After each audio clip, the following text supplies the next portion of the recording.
Hello friends, मैं आकांक्षा GK with आकांक्षा में आपका स्वागत करती हूँ। फ्रेंड्स, आज हम मध्य प्रदेश का इतिहास पढ़ने वाले हैं। मध्य प्रदेश के इतिहास का जो क्वेश्चन है वो है मांडू के भवनों पर टिप्पणी लिखिए और बालकृष्ण शर्मा नवीन। ये मध्य प्रदेश की कला और संस्कृति से संबंधित हमारे प्रश्न हो जाएंगे जिन्होंने मध्य प्रदेश के साहित्य में योगदान दिया। और मध्य प्रदेश की कला और संस्कृति का टॉपिक हो जाएगा मांडू का भवन। मध्य प्रदेश की कला और संस्कृति 2019 में भी ये टॉपिक है और 2020 में भी टॉपिक है। बहुत सारे लोग मेरे पास आते हैं और मुझको बोलते हैं कि ये सिलेबस में ये नहीं है, सिलेबस में वो नहीं है। सो फ्रेंड, सिलेबस में जो इतिहास का है यूनिट 5 को जो जोड़ा गया है और यूनिट 4 तक लगभग वही पैटर्न है, वही सिलेबस है, बस थोड़ा सा इधर उधर हुआ है केवल अगर यूनिट 5 को छोड़ दिया जाए। जिसके लिए भी मैं दोनों के सिलेबस को कंपैरिजन करके मैंने एक वीडियो भी बनाया हुआ था। वहाँ आप देख सकते हैं कि 2019 और 2020 में क्या अंतर है। केवल यूनिट 5 का ही अंतर है इतिहास में, और भूगोल में भी यही है। तो इतना केवल एक यूनिट का ही फ़र्क है, इतना कोई बड़ा डिफरेंस नहीं है। तो जो आपको मैंने उसमें वीडियो में बताया हुआ है क्या क्या डिफरेंस है, तो वहाँ से आप अपनी जो भी आपको डाउट हो वो क्लियर कर सकते हैं। और 2019 का अगर आप पढ़ रहे हैं, अगर आप 2019 का पेपर दिया है तो आप बहुत आसानी से समझ सकते हैं।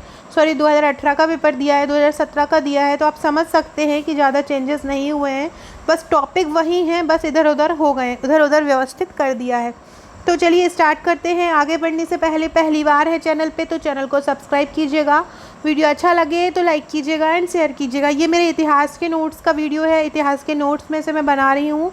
दिन में मैं एक वीडियो लेके आई थी, उसमें मैंने भूगोल से संबंधित जितने प्रश्न बन सकते हैं मध्य प्रदेश में वो पूरे कवर किए थे, वो ज़रूर देखिएगा। वो मेरे नोट्स का इंडेक्स है। अगर आप नई नोट्स ले सकते हैं, नहीं अफोर्ड कर सकते हैं, तो आप ये जो क्वेश्चन है इनसे अपने आंसर लिखना स्टार्ट कीजिए और अपनी तैयारी को बेस्ट बनाइए।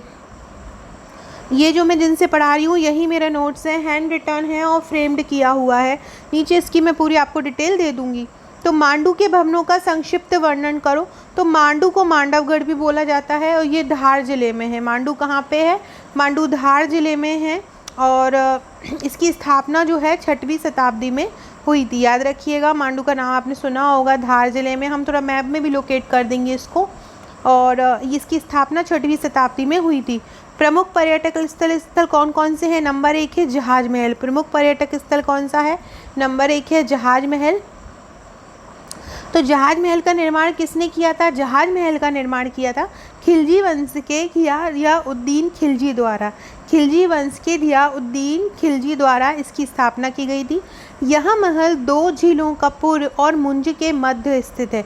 इस प्रकार से 2 झीलें हैं, उसके बीच में ये महल जो है वो स्थित है, जिसके कारण ये जहाज़ जैसा दिखाई देता है।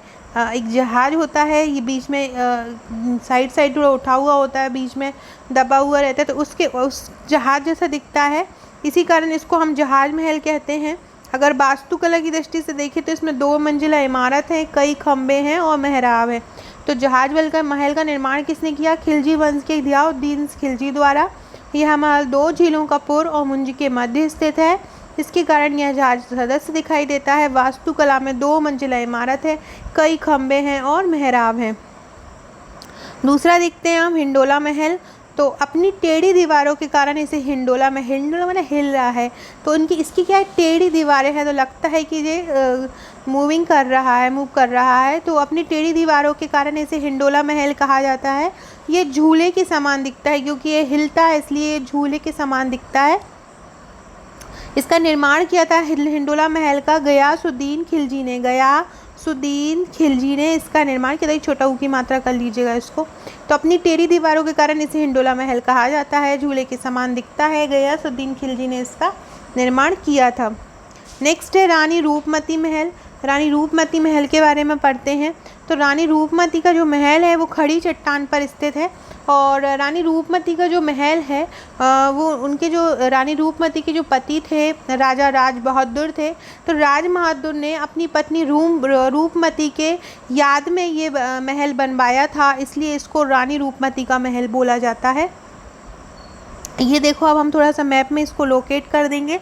ये हमारा मैप है, यहाँ पे ही धार जिला है यहाँ पे। तो यहीं पे हम एक महल, आप थोड़ा सा महल टाइप का छोटा सा बना के और वहाँ ऐसे लोकेट कर दीजिएगा। तो इस प्रकार से हम ये कर लेंगे। नेक्स्ट है अशरफी महल। अशरफी महल में देखेंगे तो मोहम्मद खिलजी द्वारा मदरसे के रूप में इसका निर्माण किया गया। अशरफी महल का निर्माण किस प्रकार किया गया? मोहम्मद खिलजी द्वारा मदरसे के रूप में अशरफी महल का निर्माण किया गया। नेक्स्ट जामा मस्जिद, तो सीरिया की राजधानी दमिश्क में स्थित मस्जिद का ये प्रतिरूप है। जो मांडू में जो जामा मस्जिद है वो सीरिया की राजधानी दमिश्क में स्थित मस्जिद का प्रतिरूप है। याद रखिएगा कहाँ पे है? सीरिया की राजधानी दमिश्क में स्थित मस्जिद का प्रतिरूप है। कौन? जामा मस्जिद मांडू की। नेक्स्ट है हुसंग शाह का मकबरा, तो भारत में मार्बल से बनी ये पहली कब्र है। हुसंग शाह का मकबरा क्या है? भारत में मार्बल से बनी ये पहली कब्र है।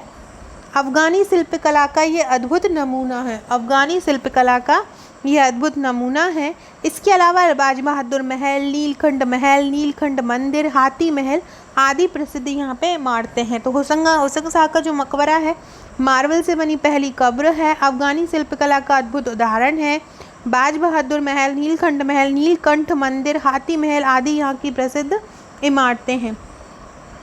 तो इस प्रकार से फ्रेंड्स हमने ये अपना ये आंसर कंप्लीट किया। इसमें मांडू में जितने भी महल थे हमने उनके बारे में लिख लिया, जैसे कि जहाज महल, हिंडोला महल, रानी रूपमती का महल, और फिर हमने थोड़ा सा ये मैप में लोकेट कर दिया अशरफी महल। देखिए फिर संस्कृति में सांची का, आपका उदयगिरी का, भीम बैठका का, बहरोत स्तूप, ये सभी क्वेश्चन, मांडू का महल, तो ये सभी क्वेश्चन बहुत इंपॉर्टेंट हो जाते हैं। आपको इनको करना है। मैंने हिस्ट्री के लिए आपको एक वीडियो बनाई हुई हूँ, उसमें मैंने हिस्ट्री से संबंधित जितने भी प्रश्न कला संस्कृति से पूछे जा सकते हैं वो वहाँ पे मैंने मेंशन किया है, तो आप उसको ज़रूर देखिएगा। चलिए नेक्स्ट क्वेश्चन देखते हैं। बालकृष्ण नवीन हमारे ये मध्य प्रदेश के शाजापुर के हैं और बहुत बड़े साहित्यकार हैं बालकृष्ण शर्मा नवीन।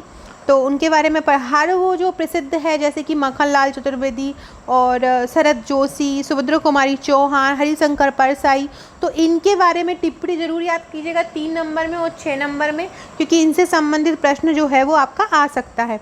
तो बालकृष्ण शर्मा मैंने अपने नोट्स में ये सभी को कवर किया है।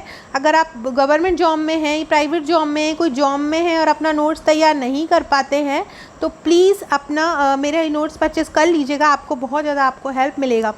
तो शाजापुर में इनका जन्म हुआ था। कब हुआ इनका जन्म? 1857 ईस्वी में, हमारा जब प्रथम स्वतंत्रता संग्राम था तब शाजापुर में इनका जन्म हुआ था।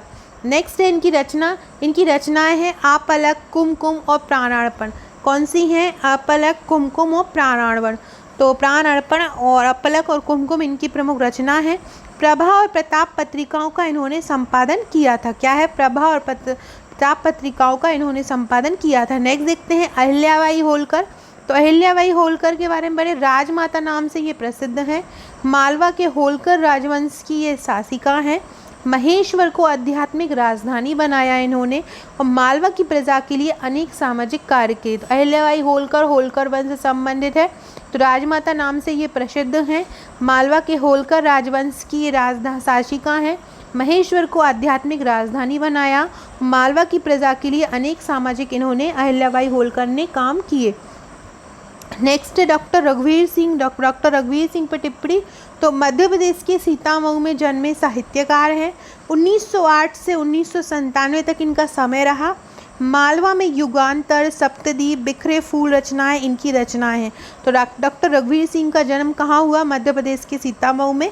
1908 से 1997 तक इनका ये उस समय मध्य प्रदेश सीतामऊ जो मध्य प्रदेश में था तब वहाँ पे जन्म हुआ। 1908 से 1997 इनका समय है। और मालवा में युगांतर इनकी रचना है, सप्तद्वीप इनकी रचना है और बिखरे फूल इनकी रचना है। तो ये सभी इनके तो फ्रेंड्स ये हमने एक 3 मार्कर पढ़ा और एक ये हमने मांडू के भवनों का पढ़ा। 6 मार्कर या 15 मार्क में आ जाएगा और अच्छा बड़ा सा आप नोट्स बनाना।